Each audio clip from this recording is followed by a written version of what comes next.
नमस्कार दोस्तों, मैं आपका होस्ट विक्रांत जोशी आपका स्वागत करता हूं मैं आरएम शॉर्ट्स में, जिसमें हम लेके आते हैं दिन भर की स्पेस और डिफेंस न्यूज की टॉप 3 खबरें। तो चलिए जान लेते हैं। अपनी सबसे पहली खबर की बात करें तो वो आईएनएस अरिहंत की तरफ से आ रही है। कल मैंने आपको एक न्यूज बताई थी कि अरिहंत में कुछ डैमेज हो गया था, उसके प्रोपल्जन कंपार्टमेंट में कुछ डैमेज हो गया है और वो आने वाले समय के लिए कुछ दिनों के लिए रिपेयर में जा रहा है। यह खबर कल सुबह सरफेस हुई थी और मैंने इसको आपको शाम तक बताया था, पर शाम को ही इसका विरोध करने वाली एक खबर और सरफेस हो गई, जिसमें यह कहा गया कि 9 से 10 महीने पहले यह घटना हुई थी।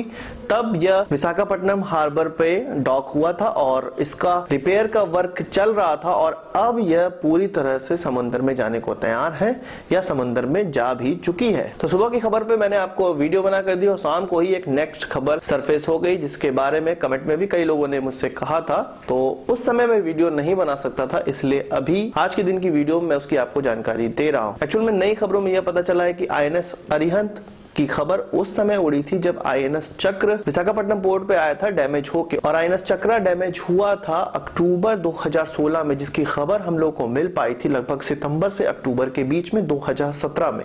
तो बहुत अच्छी सीक्रेसी मेंटेन की है नेवी वालों ने आईएनएस चक्र को भी लेके और आईएनएस अरिहंत को भी लेके।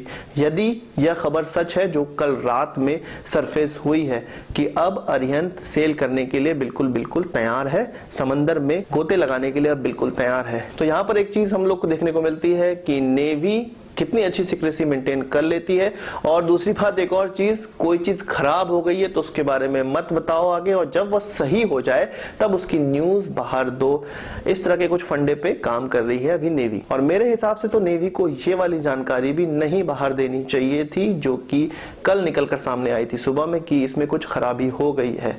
अगर सीक्रेसी मेंटेन करनी है तो पूरी तरह से सीक्रेसी मेंटेन करें ताकि दुश्मन देशों को कुछ भी पता ना लग सके। दोस्तों, आज की खबरों में और भी गुड न्यूज है हमारे पास। प्रत्यूष सुपर कंप्यूटर, जो कि भारत का एक नया सुपर कंप्यूटर है जिसकी स्पीड है 6.8 पेटाफ्लॉप, वह भारत ने अब सामने रख दिया है और यह मिलने वाला है हमारे मेट्रोलॉजी डिपार्टमेंट को। Indian institute of tropical metrology ने यह कहा है कि वेदर को समर्पित यह चौथा सबसे तेज सुपर कंप्यूटर है। सबसे पहले जापान का है, यूएस का है, फिर यूके का है और फिर अब इंडिया का है ये प्रत्यूष, जिसकी स्पीड कहा जा रही है 6.8 पेटाफ्लॉप। और ओवरऑल सुपर कंप्यूटर्स की बात की जाए तो 500 सुपर कंप्यूटर्स में से पहले भारत का स्थान 300वां नंबर था, पर अब वो 30वें नंबर पे पहुंच गया, मतलब 30th प्लेस पे भारत पहुंच गया है सुपर कंप्यूटर के मामले में। सबसे तेज सुपर कंप्यूटर की बात की जाए तो वो चाइना के पास है 125 पेटाफ्लॉप, और हमारे सुपर कंप्यूटर सबसे फास्टेस्ट सुपर कंप्यूटर की स्पीड मैंने आपको बताई दी 6.8 पेटाफ्लॉप।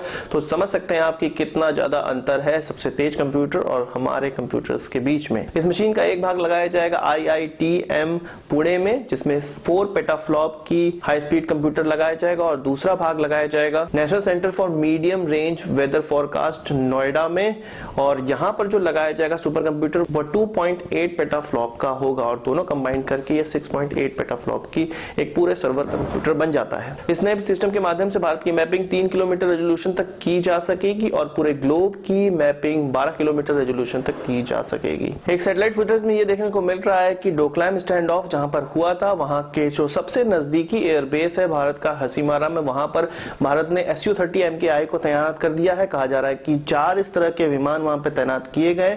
इससे पहले भारत ने सोचा था कि इस एयरबेस में राफेल को तैनात किया जाएगा, पर राफेल अभी 2019 के बाद हमें मिल पाएंगे, तो भारत का इससे पहले स्टैंड ऑफ हो गया। तो भारत ने सोचा कि अभी इस गैप को भरने के लिए हमें कोई ना कोई विमान तो वहां पे तैनात जरूर करना पड़ेगा, इसलिए भारत ने अपना Su-30 MKI वहां पे तैनात कर दिया है।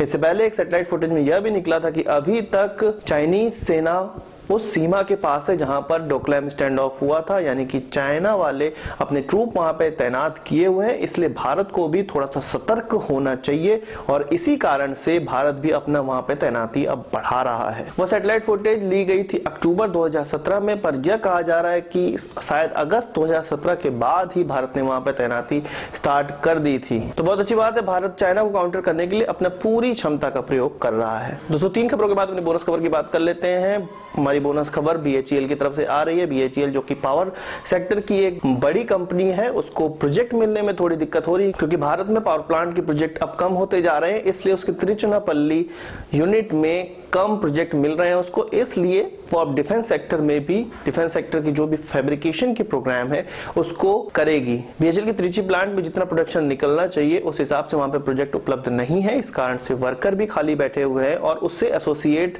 जितनी भी छोटी बड़ी इंडस्ट्रीज हैं वो सब भी खाली बैठी हुई हैं, उनका इस्तेमाल करा जा सकता है डिफेंस सेक्टर में। इसलिए एक प्रेजेंटेशन होने वाली है 18 और 19 जनवरी को, जिसमें यह देखा जाएगा कि डीआरडीओ के कौन कौन से प्रोजेक्ट बीएचईएल अपने यूनिट में कर सकता है, किस प्रकार के फैब्रिकेशन के काम बीएचईएल अपने यूनिट में कर सकता है। तो आज के इस वीडियो के लिए बस इतना ही। आशा करता हूं कि वीडियो पसंद आया होगा। आप इसको बड़ा थम्स अप जरूर देंगे। इस वीडियो संबंधित कोई सवाल या सुझाव तो कमेंट बॉक्स में जरूर लाइएगा और यदि आपने हमारे चैनल अभी तक सब्सक्राइब नहीं किया तो उसे भी कर लीजिए, क्योंकि हम इस प्रकार की वीडियो लाते रहते हैं और आपको उनका पता तभी चल पाएगा जब आपने हमारा चैनल सब्सक्राइब किया होगा। नमस्कार, थैंक यू।